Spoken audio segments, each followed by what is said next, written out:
আজ আমার আসতে দেরি হবে, আজ অফিসে অনেক কাজ আছে। দেখি তো আমার বেবি কি করে ঘরে একা। হুই রে, কি মজা, এবার যাই। আমার এতদিনের জমানো পার্সেল গুলো এবার আমি খুলতে পারবো। দেখি চাবি কোথায়, এই তো লকারের চাবি পেয়ে গেছি।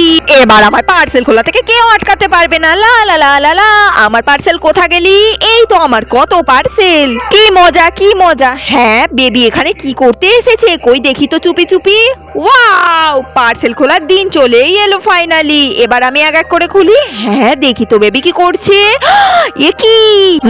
তার মানে বেবি এতদিন আমার টাকা চুরি করে করে এত পার্সেল কিনতো। আজ তো বর নেই, দমে মদ খাবো। আর মদগুলো সাজিয়ে রেখে দিই এবার দ্বিতীয় পার্সেল খুলে ফেলি। জামা কাপড়গুলো ভালো করে তুলে ফেলি। এই সব গ্যাজেট গুলোর সাথে আমার তাড়াতাড়ি সব কাজ হয়ে যাবে। তারপর আমি আমার প্রিয় সিরিয়াল টিভিতে দেখতে পাবো।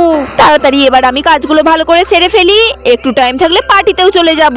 বর বাড়িতে থাকলে আমাকে পার্টিতে যেতেই দেয় না। এবার এই গ্যাজেট গুলোর জন্য তাড়াতাড়ি কাজ করে আমি পার্টিতে যেতে পারবো, আর বর জানতেও পারবে না। ফাইনালি আমি এই জুসার কাম চালের ডিব্বাটা কিনেই ফেললাম। এতদিন ধরে বরকে চিবিয়ে চিবিয়ে জুস দিতে হতো, আর তো দিতে হবে না। আমার দাঁতটাও শান্তি পাবে। তুই, তার মানে এটা আমি কি শুনছি? বেবি আমাকে মুখ থেকে বের করে জুস দিত। বর তো আর জানতে পারতো না। দেখি এবার মিক্সিটা খুলি। এই তো আমার ছোট মিক্সি চলে এসেছে।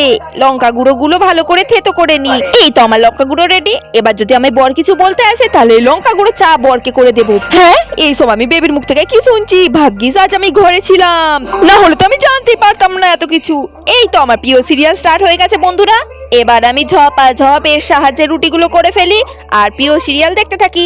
আর বন্ধুরা, তোমরা ভিডিওতে লাইক করে একটা সাবস্ক্রাইব করে দিও। আর তোমরা কমেন্টে বলে যাবে তোমরা কোন কোন ক্লাসে পড়ো।